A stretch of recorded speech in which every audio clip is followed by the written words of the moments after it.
Hey guys, কেমন আছো তোমরা সবাই? আশা করি সবাই অনেক ভালো আছো। আমিও ভীষণই ভালো আছি তোমাদের দোয়ায় এবং আল্লাহর রহমতে। আর দেখো আমার ছোট পাখিটা ঘুমাইছে, তারপরে কিন্তু আমি একদম মশারি-টশারি, বিছানা-টিছানা সমস্ত কিছু গুছাই নিব। আর এখন কিন্তু বেলা কিন্তু অনেক হয়ে গেছে। তোমরা দেখতে পাবা। দেখো রোদ উঠে গেছে, এখন কিন্তু শীতের সময় তারপরেও রোদ উঠে গেছে। আর ও কিন্তু যে এত সুন্দর করে ঘুমাই আছে, ও কিন্তু মানে সকাল থেকে উঠে কিন্তু এত সুন্দর করে ঘুমায় না। সকালে উঠে একটু কান্না করে তারপরে ওকে প্যাম্পাস-ট্যাম্পাস ওর চেঞ্জ করে তারপরে আমি একটু খয়-টয় দিলাম। দেওয়ার পরে নিয়ে বসেছিলাম কোলের মধ্যে নিয়ে। বসে থাকতে তারপর যখন ও ঘুমায় গেল তখন ওকে শুয়াই দিয়ে এই যে সমস্ত কিছু গুছিয়ে নিচ্ছি। আর বেসিক্যালি ও যখন ঘুমায় তখন আমার ঘর গুছানো, খাওয়া-দাওয়া, গোসল মানে রান্না-বান্না যত কাজ আছে সমস্ত কিছু আমাকে গুছায় নিতে হয়। আ তো এই তো। আর ওকে আমার আদর করতে এত বেশি ভালো লাগে, এত বেশি ভালো লাগে। ওর মুখটা দেখলেই আমার ভীষণ ভালো লাগে। তো দেখো হচ্ছে সমস্ত বিছানা-টিছানা গুছাই নিচ্ছি। আর অনেকে আমার উপর রেগে আছে। কেন কি আমি হচ্ছে তাদের কোলে দিচ্ছি না। আসলে কি বলতো? ১ম, ১ম ওকে আমি মানুষের কোলে দিয়ে মানে ১ম ও খুব ভালো ঘুমাইতো। তারপর হচ্ছে প্রায় ওই ১২-১৩ দিন পর থেকে ও সবার হচ্ছে কোলে যখন যাওয়া শুরু করলো তখন কোল ছাড়া আর ঘুমায় না।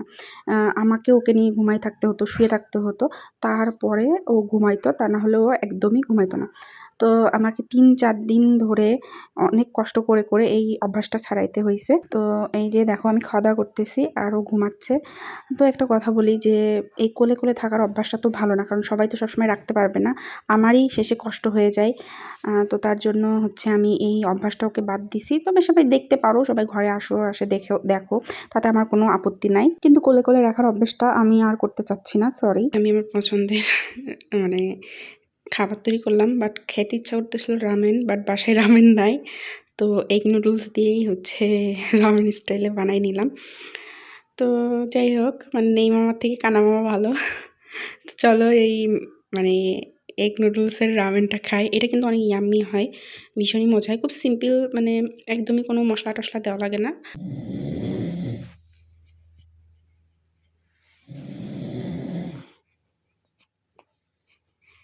সে যখন নাক ডাকে আমার বাচ্চাটা এরকম মানে বড় চোখ করে তাকায় থাকে আর ঘুম থেকে উঠে পড়ে। তো দেখো আমি হচ্ছে সকাল করে উঠে পড়ছি অ্যান্ড এটা হচ্ছে নেক্সট ডে। আর বাবুর অনেকগুলো কাঁথা ছিল, ওর কাপড় ছিল, সেগুলো সমস্ত কিছু আমি হচ্ছে কেচে-টেচে দিয়েছিলাম। তারপরে ভাবলাম একটু ভিডিও করে নিই, বাট কাচা শেষ হয়ে গেছিলো, একবার করে ধোয়া হয়ে গেছিলো। দেন আমি আরেকবার ধোয়ার সময় মানে স্যাভলনের পানি দিয়ে যখন মানে দেওয়া হয়ে গেছিলো স্যাভলন, তারপরে আমার হঠাৎ করে মনে হলো যে একটা ভিডিও করি। তো তোমাদের সঙ্গে এই যে শেয়ার করে দিচ্ছি বাবুর কাঁথা-টাথাগুলো, যেগুলো মানে কাঁথা তারপরে যেগুলো ছিল সেগুলো হচ্ছে ভালো করে ধুয়ে নিচ্ছি, ধুয়ে নেড়ে দিব। আমার হেল্পিং হ্যান্ড ছিল না এতদিন পর্যন্ত, বাট আজ ২ দিন ধরে আসতেছে। মানে মাঝে তার হচ্ছে জ্বর আসছিল। তো তারপর থেকে সে আর কাজে আসে না। তারপরে আমাকে আরেকটা লোক দেখতে হইছে। তারপরে তিনি আসতেছে। আজ ২ দিন হলো। তো এই তো এইভাবে চলতেছে জীবন। আর আমি কিন্তু মানে রান্নাটা আমি নিজের হাতে করি। বাদবাকি কাজগুলা হচ্ছে উনি এসে করে দিয়ে যায়। এই তো এইভাবে চলতেছে। বাট উনি যখন ছিল না তখনকার ভিডিও এটা, মানে উনি আসার ২ দিন মানে ২ দিন আগেকার ভিডিও এটা।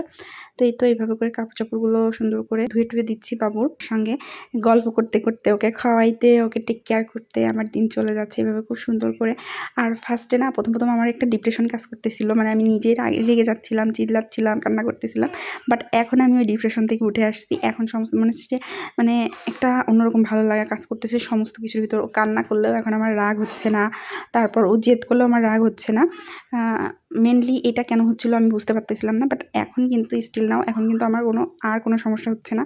এখন কিন্তু ওর মানে জেদ দেখালেও কোনো মানে কষ্টই লাগতেছে না, রাগও হচ্ছে না। আর মূলত এত কষ্ট হওয়ার কারণ ছিল আম্মু চলে গেছিলো। মানে ও হওয়ার ৮ দিন পরেই হচ্ছে আমার আম্মু চলে গেছিলো। আর আম্মু আসছিলো, ও যেদিন হবে সেদিন আসছিলো। না, তার আগের দিন আসছিল সন্ধ্যায়। মানে মেন কথা আম্মু প্রায় ৯-১০ দিন ছিল এই মানে আমার সিজারের পরে। আর আমার তো সিজার সি সেকশন, সবাই বুঝতে পারতেছো যে তাহলে কতটা কষ্ট করা লাগছে আমার। বাবুকে উঠানো করা আমার খুবই কষ্ট হয়ে গেছে।